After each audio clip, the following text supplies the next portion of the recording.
Today we are myth busting on spinach. Is it such a fantastic source of iron that it keeps Popeye's muscles strong, or could it have been a mathematical error in the 1930s? My name's Dominique Ludwig and I'm a nutritionist. So spinach is a good source of iron. It contains about 2.6 milligrams per 100 grams, which means it's slightly more than foods like Brussels sprouts and broccoli and cabbage. So it's good in vegetables.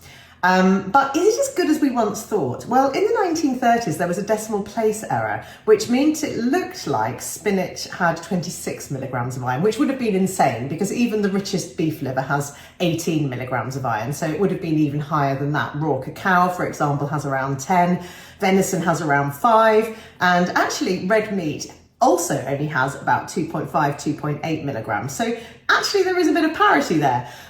So it's a good source of iron, but there are other plant forms of iron which are also really rich. Things like beans and lentils, cashew nuts, sesame seeds, pumpkin seeds, tofu are also good sources of iron and sometimes slightly better. The issue with plant iron is that we don't always absorb it so well. So we need the vitamin C that those foods contain to help us absorb it.